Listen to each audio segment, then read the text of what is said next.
Say hello to the Asus ProArt 16. This is their latest and greatest content creator style laptop. So if you've been looking for an alternative to the MacBook Pro, this may just be it. It has some cool stuff. It's got a Ryzen 9 AI based chipset in it, so it's capable of AI processes, plenty of horsepower, 32 gigabytes of RAM. It has a 2 terabyte hard drive, which is fantastic, plenty of storage, 32 gigs of DDR5 RAM, and it has a 4070, all built on a beautiful 16-inch OLED screen, 3K resolution, which is nice. Only 60 hertz though, which we'll talk about more in the video, but that's enough for now. Let's go ahead and dive in and take a look at it, see what it looks like. First impressions, unboxing video. Let's go. Say hello to the Asus ProArt P16. So this is a kind of a creator style laptop, supposed to be the Windows equivalent or counterpart to the MacBook Pro, which I have a MacBook Pro with the M1 Pro in it, so I'll be interested to try this out and see what the difference is. But yeah, it's supposed to be really, really nice. It's got a 16-inch screen, as the P16 name would imply. It's got a 9th gen Ryzen chip. It's the AI version of that chip. So there's a neural processor in here, which is capable of some serious hardware processing. So got a nice little kind of, it's like a nice little material cover it's got on this. I've never seen anything like this before. A little QR code if you want to scan that and see where it takes you. And I'm glad that I rolled this over because I almost pulled this straight down and ripped through it. So there's that. If I can take this out of the cloth. So I will say that just at first glance here, I believe it's called like cosmic black or something. But anyway, it has like a matte appearance to it. Yet to be seen how it picks up the fingerprints. I'll have to try that out as I get it out. Asus ProArt got the little logo down here, which is nice. It's well balanced, and overall, it's surprisingly not insanely heavy for how big of a laptop this is. So that's reassuring. Before we open it up, it does have 3 USB ports. It has 2 USB 3.2s and 1 USB 4. So we've got 1 USB here. We got a USB Type A, which is really nice. Some of the laptops these days don't have them. I just recently reviewed a Lenovo Yoga Slim 7X, and it did not have a USB Type A. So I'm happy about this. And then you have a media card slot here as well for an SD card. That's especially important if you are into content creation, because you can, of course, record things and move your files back and forth. So that's nice. And then we have here, we've got HDMI out. That's super nice. And then we've got the power port right here, which it has a proprietary cable. I'll show you that here in a second. Here's the other USB port, headphone jack. That's super nice.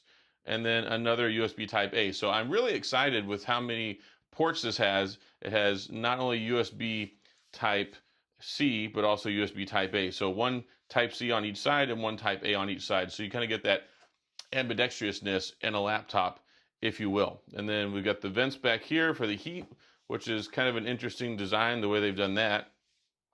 But yeah, overall, I like it so far. Before I get further, it does come with a charger in the box. So this is pretty straightforward and simple. We have the charging cable here, and then we have the charging brick here with the special connector that goes onto the left side of the laptop. So let's go ahead and open it up. It does have a 16-inch display, as I was saying. It has a 3K resolution, and this is an OLED panel, which is super nice. So you got an OLED panel here. It's a touchscreen as well. This laptop, this model, costs $22.99. So that's really, really expensive. But if you're into content creation, it's probably worth it. And they have a lesser price model at $18.99, but with that one you get 1 terabyte of storage, and it comes with the 4060. This one has a 4070 in it. And then you have the special little content creation wheel, which I've seen these before. They're like a standalone hand one that you can do. Microsoft has one, a couple other people have one. So this one has it built into the trackpad. That's the first time I've ever seen that. So that's nice. And slide to turn on and off. So that's kind of neat. Create intuitively with the Asus dialpad. So make smooth and precise adjustments to StoryCube, MuseTree, CapCut, Adobe Premiere Pro, and Adobe Photoshop, and more. Reduce the need for cursor movements and define customized functions for your creative apps. So that's pretty cool. Interesting.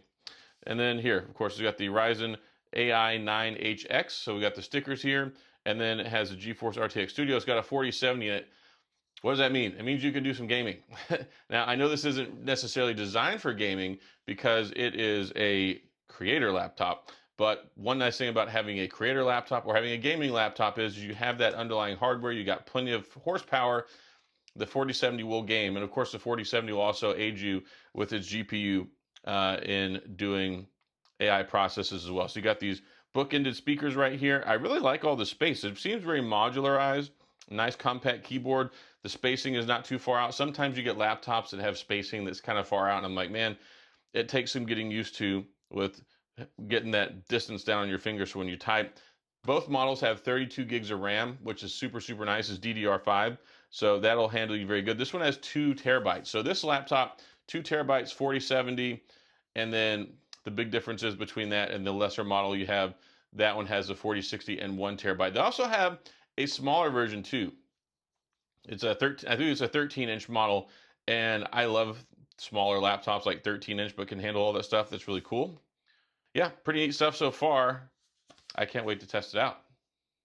And in addition to that, of course, we have our materials that nobody will read, the forgotten paperwork, and the box. So don't forget about that either.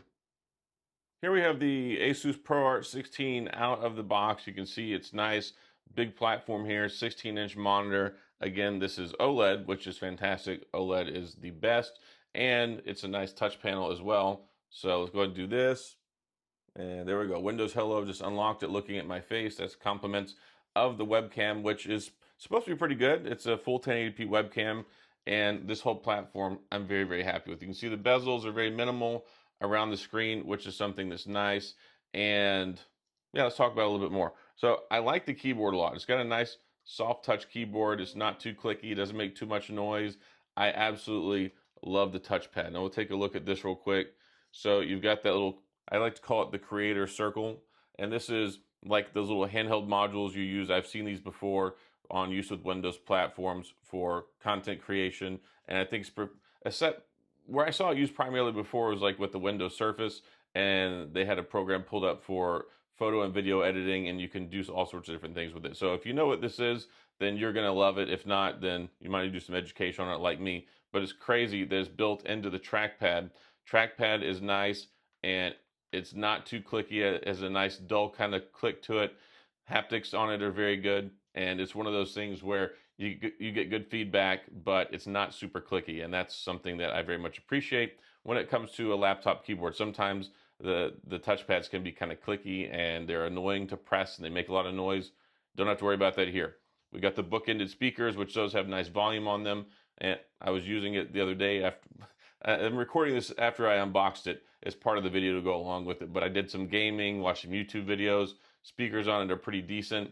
And then the belle of the ball for me is this screen right here, which again, it's nice, it's touch responsive, so you can do things like that. That's going to be especially important if you want to do stuff when it comes to the screen. It's not just, oh, hey, let me use the mouse and keyboard for everything. So I do like that. So beautiful 3K screen. And one thing I do need to highlight, though, it's only 60 hertz. So that's a disappointment for me as somebody who likes high refresh rate screens, whether it's on a phone, a TV, a computer, whether it's watching videos, playing games. 120 hertz really does smoothen things out. Now, I guess there's a couple reasons for it not being in there. It does eat up more battery if you have that. And of course, this is not really geared towards gaming, even though it can. So you've got the Ryzen 9 HX model in here. It's an AI chipset, but it's very big powerhouse Ryzen 9. So you got plenty of power, you got AI performance, but it's an x86 platform. So this isn't like the issues you'll run into with, let's say, the new Snapdragon X Elite, the ARM-based chips. You don't have software compatibility, appware compatibility, file compatibility. There are no compatibility issues with this for a traditional Windows-based computer. So that's something that's really nice. That's something where you're still going to be light years ahead with an x86 as opposed to an ARM-based chip. So if you use any existing platforms, especially for content creation, video editing, photo editing, all that stuff, this is going to be a great laptop for you. And that's how it makes it a competitor to the MacBooks, like the MacBook Pro. That's what this is kind of positioned against. And this really does alleviate some of those concerns and issues. Now, I haven't edited any videos on a Windows PC in a long time because I switched over to Final Cut Pro on the MacBook. I'll have to get some software to test that out. This should be amazing for content creation and video editing, though, because not only do you have this beautiful screen, you have a little creator wheel like I talked about, you've got 32 gigabytes of RAM, which is fantastic, and you've got 2 terabytes of storage, which is top notch in my book. I was installing all sorts of games on here, and it just has storage for days. Usually you get a 512, you get a 1 terabyte. You know, if you're Apple, you start off with like a 256, which is highway robbery and I think even criminal at this point, but they still do it. This one, if you get the lesser model, you get 1 terabyte, but this one I've got 2 terabytes and a 4070. So you can play games, do your video editing. It's going to be great for all that stuff. Now, saving grace, it does have the HDMI port out. You can connect it to a TV, high refresh TV. You can play your games there. So this is like great for work, great for mobile platform, but then you can kind of use it as like a docking station when you get home, where your home base is at. Plug it into your TV, plug it into a high refresh rate monitor, and I've got a big monitor right here. Right over here off to the side, I've got a big 48-inch 4K monitor, so you better believe I'm going to test it with that. But this is something I'm very excited about testing out. Lots of power, it's premium build quality, and it's really been a nice experience so far in the limited time that I've had with it. But I'm going to go ahead and sign off here. Hopefully you enjoyed the unboxing, getting a first-hand look at this, and we'll go from there. And like I said, I did do some gaming with it. Of course, I tested out my favorite Dead by Daylight. I've got a lot of different apps installed on here, Riot, Blizzard, all that stuff. I've got Call of Duty already installed, waiting to test that one out. So I'll come back with more thoughts and feelings on it later, but this is the Asus ProArt 16. If you have any questions, comments, concerns, go to the comment section. If you enjoyed the video, please hit the like and the subscribe button and the little notification bell if you want updates when new videos come out. And as always, thanks for being here. I appreciate you watching, and I'll see you guys next time.